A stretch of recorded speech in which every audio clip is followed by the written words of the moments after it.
ओम गुरुर्ब्रह्मा गुरुर्विष्णु गुरुदेव महेश्वरः गुरु साक्षात् परब्रह्म तस्मै श्री गुरवे नमः। परम पावन ऋषि पंचमी व्रत कथा। ऋषि पंचमी की कथा क्यों होती, कैसे होती, इसका पूजन कैसे होता है। सर्वप्रथम पूजन की विधि, उसके बाद ऋषि पंचमी की पावन कथा। भाद्रपद भादव मास के शुक्ल पक्ष की पंचमी को ऋषि पंचमी कहते हैं और इस दिन जो व्रत किया जाता है उसे कहते हैं ऋषि पंचमी व्रत। इसको स्त्री पुरुष सभी पापों की निवृत्ति के लिए करते हैं। नियम पूर्वक व्रत तथा पूजन करने से सर्वमुख आरोग्यता, समृद्धि, यश, धन, धान्य, संतान, वैभव तथा विजय की प्राप्ति होती और अंत में मोक्ष मिलता है। व्रत का विधान है, व्रत वाले दिन ब्रह्म मुहूर्त में उठकर किसी नदी या जलाशय में स्नान करें। जब स्नान करके पवित्र हो जाएं तो रेशमी धोती वस्त्र धारण करें। मन में व्रत का निश्चय करके आंगन में वेदी बनाकर शुद्ध मन से पंचामृत तैयार करें। तब अरुंधति सहित सप्त ऋषियों को उस पंचामृत से स्नान कराएं। फिर शुद्ध वस्त्र से सबको उनको सुखाकर उन्हें आसन पर विराजमान करें। सप्तर्षियों के निमित्त चंदन, अगर, कपूर आदि गंध दे, फूल चढ़ाएं। उनके सम्मुख दीपक जलाकर हाथ जोड़कर उनसे प्रार्थना करें कि आप मुझ पर कृपा करें, मेरे द्वारा निवेदित पूजा को स्वीकार करें। भगवान को भोग लगाकर प्रसाद समस्त बंधु बांधवों को बांटें तथा कथा सुनें और कथा सुनने वालों को प्रसाद बांटें। अब प्रारंभ होती है ऋषि पंचमी की परम पावन कथा। एक समय राजा सिताश्व धर्म का अर्थ जानने की इच्छा से ब्रह्मा के समीप गए। उनके चरणों में शीश नवाकर बोले कि हे आदिदेव, आप समस्त धर्मों के प्रवर्तक, गूढ़ धर्मों के जानने वाले हो। आपके मुख से धर्म चर्चा सुनकर मन को असीम शांति मिलती है। भगवान के चरण कमलों की प्रीति बढ़ती है। वैसे तो आपने मुझे अनेकों प्रकार के व्रतों के विषय में उपदेश दिए हैं। अब मैं आपके मुखारविंद से उस श्रेष्ठ व्रत को सुनने की अभिलाषा रखता हूँ, जिसके करने से प्राणी के समस्त पापों का नाश हो जाता है। राजा के ऐसे वचनों को सुनकर ब्रह्मा जी ने कहा, हे नृपश्रेष्ठ, तुम्हारा प्रश्न अति उत्तम और धर्म में प्रीति उपजाने वाला है। मैं तुमको समस्त पापों को नष्ट करने वाला सर्वोत्तम व्रत सुनाता हूँ। यह व्रत ऋषि पंचमी के नाम से विख्यात है। इस व्रत को ग्रहण करने वाला प्राणी अपने समस्त पापों को सहज ही छुटकारा पा लेता है। उसे नरक में कदापि नहीं जाना पड़ता। इस व्रत का एक और प्राचीन इतिहास भी है। इस इतिहास को मैं तुम्हारे सन्मुख कहता हूँ। एक समय की बात है, विदर्भ देश में उतंक नाम ब्राह्मण अपनी पतिव्रता पत्नी के साथ निवास करता था। उस ब्राह्मण दंपत्ति के एक पुत्र और एक पुत्री थी। उसके पुत्र का नाम सुविभूषण था। वो कुशाग्र और तीक्ष्ण बुद्धि वाला था। उसने अल्पकाल में ही चारों वेदों को पढ़ लिया। हे राजन, उतंक ने अपनी पत्नी के से परामर्श से अपनी पुत्री का विवाह एक सुयोग्य ब्राह्मण कुमार के साथ किया, किंतु भगवान की गति ही कुछ ऐसी थी कि कन्या विवाह के 1 माह पश्चात ही विधवा हो गई। अतः विधवा होने के पश्चात वो कन्या अपने धर्म का पालन करती हुई अपने पिता के यहाँ रहकर ही समय को व्यतीत करने लगी। विधवा कन्या के दुख से दुखी होकर उतंक अपने घरवार को, अपने पुत्र को सौंपकर अपनी पत्नी और कन्या को लेकर गंगा जी के किनारे चला गए। वहाँ आश्रम बनाकर वेदों का पठन पाठन करने लगा। उसके पास कुछ ब्राह्मण भी वेद पढ़ने के लिए रहने लगे।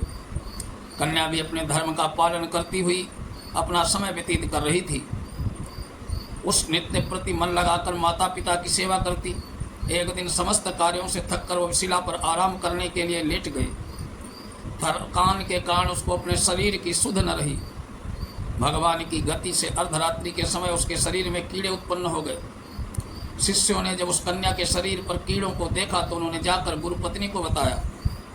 कन्या के शरीर में कीड़े पड़ जाने की बात सुनकर ब्राह्मणी विलाप करती हुई उसी शिला के पास पहुंची जहां उसकी कन्या बेसुध पड़ी थी। उसके शरीर पर कीड़ों को देखकर बहुत दुखी हुई। विलाप करते करते वो ब्राह्मणी अचेत हो गई।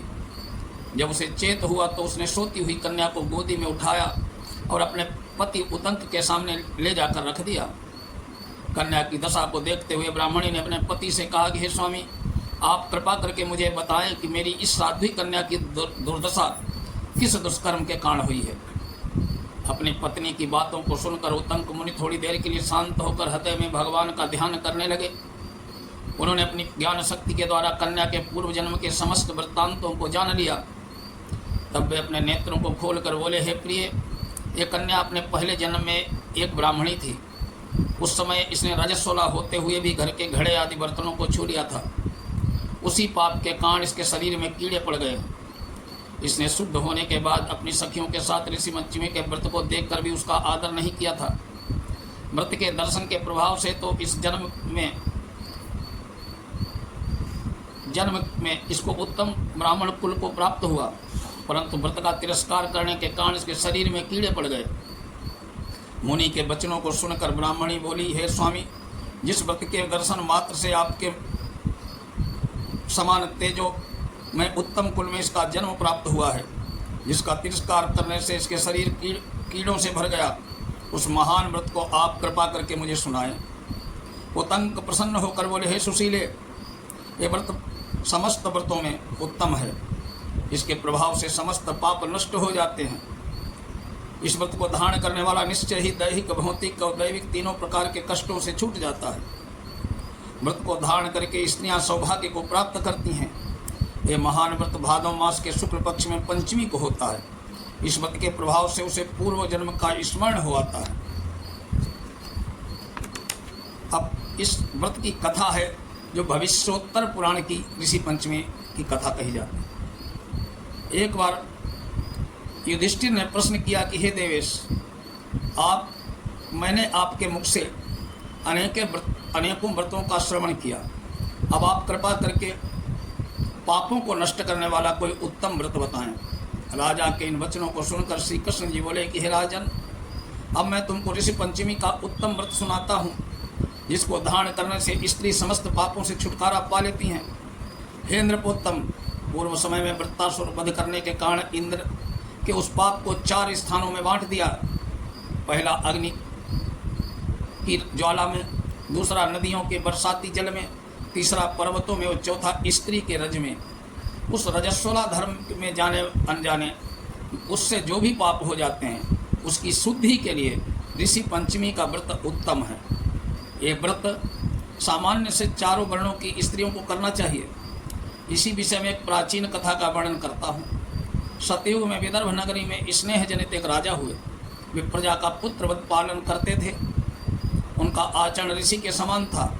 उनके राज्य में समस्त वेदों का ज्ञाता, समस्त जीवों का उपकार करने वाला सुमित्र नामक एक कृषक ब्राह्मण निवास करता था। उसकी पत्नी जयश्री पतिव्रता थी। ब्राह्मण के अनेक नौकर चाकर थे। एक समय वर्षा काल में जो साध्वी खेती के काम में लगी हुई थी और तब वो रजस्वला हो गई। हे राजन, उसे अपने रजस्वला होने का भास हो गया, किंतु फिर भी वो घर गृहस्थी के कार्यों में लगी रही। कुछ समय पश्चात दोनों पति पत्नी अपनी आयु भोग कर मृत्यु को प्राप्त हुए। जयश्री अपने ऋतु दोष के कारण कुतिया बनी। सुमित्र को रजस्वला स्त्री के संपर्क में रहने के कारण बैल की योनि प्राप्त हुई। क्योंकि ऋतु दोष के अतिरिक्त इन दोनों का कोई और अपराध नहीं था, इस कारण इन दोनों को अपने पूर्व जन्म का समस्त विवरण याद रहा। वे दोनों कुतिया और बैल के रूप में रहकर अपने पुत्र सुमित के यहाँ रहने लगे। सुमित धर्मात्मा था, अतिथियों का पूर्ण सत्कार करता था। अपने पिता के श्राद्ध के दिन उसने अपने घर पर ब्राह्मणों को जिमाने के लिए अनेक प्रकार से भोजन बनवाया। उसकी पत्नी किसी काम से बाहर गई हुई थी। एक सर्प ने आकर रसोई के बर्तन में विष उड़ेल दिया। सुमित की माँ कुतिया के रूप में बैठी हुई थी, वो सब देख रही थी। अतः उसने अपने पुत्र को ब्रह्म हत्या के पाप से बचाने की इच्छा से उस बर्तन को स्पर्श कर लिया। सुमित की पत्नी ने कुतिया का यह कर्म सहा न गया। उसने एक जलती हुई लकड़ी कुतिया को मारी और प्रतिदिन रसोई में जो जूठन आदि बचती थी उसे कुतिया के सामने डाल दिया करती थी। किंतु उस दिन उसने क्रोध के कारण वह भी नहीं उसे दी। रात्रि के समय भूख से व्याकुल होकर वो कुतिया अपने पूर्व पति के पास आकर बोली कि हे नाथ, आज मैं भूखी मरी जा रही हूँ। वैसे तो रोज मेरा पुत्र खाने को देता था, मगर आज उसने भी कुछ नहीं दिया। मैंने सांप के विष वाले खीर के बर्तन को ब्रह्म हत्या के भय से छू कर भ्रष्ट कर दिया था। इस कारण बहू ने मारा, खाने को भी नहीं दिया। तब बैल ने कहा कि हे भद्रे, तेरे ही पापों के कारण मैं भी इस योनि में आ पड़ा हूँ। बोझा ढोते ढोते मेरी कमर टूट गई है। आज मैं दिन भर खेत जोतता रहा, मेरे पुत्र ने आज मुझे भी भोजन नहीं दिया और ऊपर से मारा भी बहुत है। मुझे कष्ट देकर श्राद्ध को व्यर्थ ही किया है। अपने माता पिता की इन बातों को उनके पुत्र सुमित ने सुन लिया। उसने उसी समय जाकर उनको भरपेट भोजन कराया। उनके दुख में दुखी होकर वन में जाकर उसने ऋषियों से पूछा कि हे स्वामी, मेरे माता पिता किन कर्मों के कारण इस योनि को प्राप्त हुए, किस प्रकार उससे छुटकारा पा सकते हैं। सुमित के वचनों को श्रवण कर सर्वतपा नामक ऋषि ब्रह्मर्षि दया करके बोले कि पूर्व जन्म में तुम्हारी माता ने अपने उत्संखल स्वभाव के कारण रजस्वला होते हुए भी घर गृहस्थी की समस्त वस्तुओं को स्पर्श किया था। तुम्हारे पिता ने उसको स्पर्श किया था, इसी कारण से वे कुतिया और बैल योनि को प्राप्त हुए। तुम उनकी मुक्ति के लिए ऋषि पंचमी के व्रत को धारण करो। श्री कृष्ण जी कहते हैं कि हे राजन युधिष्ठिर, महर्षि सर्वतपा के इन वचनों को श्रवण कर सुमित अपने घर लौट आया। ऋषि पंचमी का दिन आने पर उसने अपनी पत्नी सहित उस व्रत को धारण किया और उसके पुण्य को अपने माता पिता को संकल्प करके अर्पित कर दिया। व्रत के प्रभाव से उसके माता पिता दोनों ही पशु योनियों से मुक्त हो गए, स्वर्ग को चले गए। जो स्त्री इस व्रत को धारण करती है वो समस्त सुखों को प्राप्त करती है। इति श्री भविष्योत्तर पुराणे ऋषि पंचमी व्रत कथा। बोलिए लक्ष्मी नारायण भगवान की जय।